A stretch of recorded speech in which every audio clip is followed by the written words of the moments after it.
Most people picture the Easter Island statues simply as giant disembodied heads resting on grassy hills.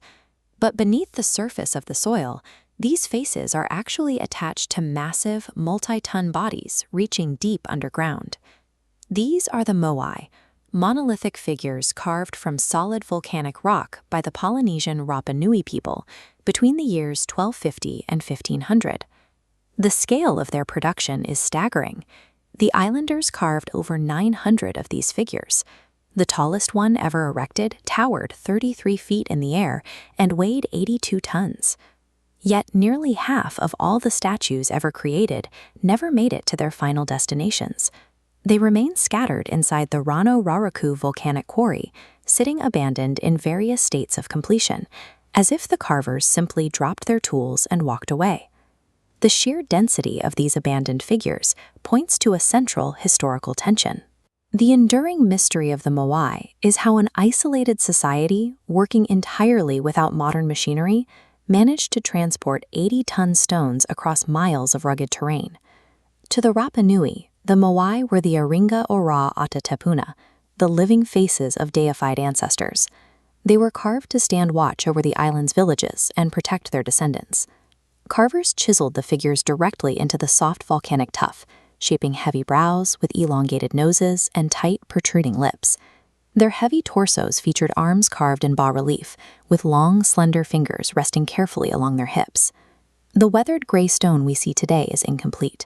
When initially finished, these figures were polished smooth. They wore massive red stone topknots on their heads, and their deep sockets were fitted with haunting, watchful eyes made of white coral and black obsidian. Once completed, the statues were transported to massive stone platforms called ahu, positioned largely around the island's perimeter. From these coastal vantage points, they stood with their backs to the ocean, facing directly inland toward their communities. These installations were active repositories of mana, or spiritual power. The larger the statue a chief could commission and erect, the more power and authority they demonstrated to the surrounding clans. Getting the Moai to those platforms was a logistical nightmare. The volcanic quarry sits miles away from the coastal ahu, requiring the islanders to haul the finished figures across varied, uneven landscapes. Early European explorers believed the Rapa Nui laid the massive figures flat, dragging them horizontally using wind sleds and log rollers. This theory suggested they committed environmental suicide, aggressively clear-cutting their forests to fuel a statue-building obsession. Local oral traditions told a completely different story. Rapa Nui folklore consistently maintained that the statues were animated by divine power and that they literally walked upright down the hillsides and across the island to their coastal platforms. For centuries, outsiders dismissed this as a myth, but recent archaeological evidence suggests the locals were providing a highly accurate description of a sophisticated engineering technique. Modern archaeologists uncovered this by examining the physical evidence left behind. By mapping out prehistoric road systems and analyzing shatter patterns of statues that fell in transit, they found a consistent structural design.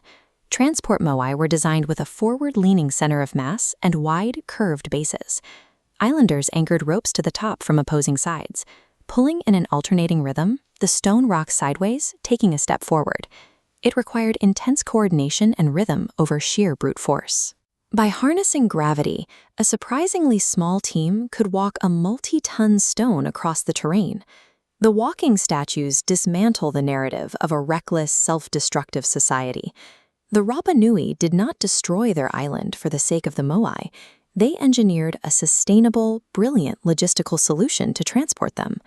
Production at the quarry eventually stopped. Over time, the centralized power of the traditional chiefs waned, and influence on the island shifted toward a rising warrior class known as the Matatoa. This political shift gave rise to the Tangata Manu, or Birdman cult.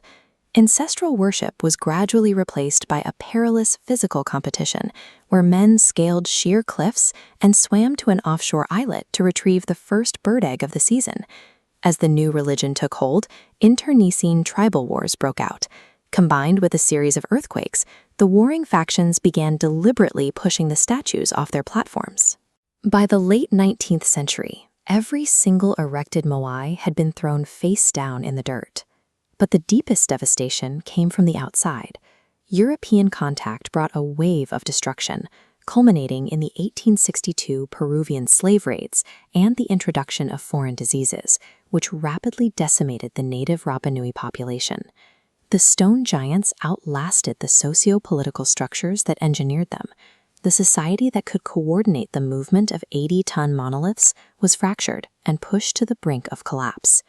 In the aftermath of the population collapse, arriving missionaries banned the island's traditional tattooing and body paint. Meanwhile, foreign explorers and surveying expeditions began extracting the remaining statues from the island. Highly decorated figures, like the painted Hoa Hakanaia, were loaded onto ships.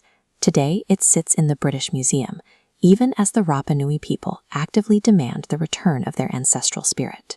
Over the last century, archaeologists and local groups have successfully re-erected about 50 of the Moai on their original platforms, yet they remain highly vulnerable. In 2022, intense wildfires swept through the quarry, inflicting deep, irreparable burn damage to the porous volcanic stone. Despite these threats, international preservation efforts are working to stabilize the remaining rock, and the island is still yielding secrets, with unrecorded statues discovered buried inside the volcanic crater as recently as 2023. The Moai are often framed as the tombstone of a failed, self-destructive civilization. The physical evidence proves the exact opposite. They are enduring, 80-ton testaments to the adaptability, deep engineering intuition, and profound survival of the Polynesian people.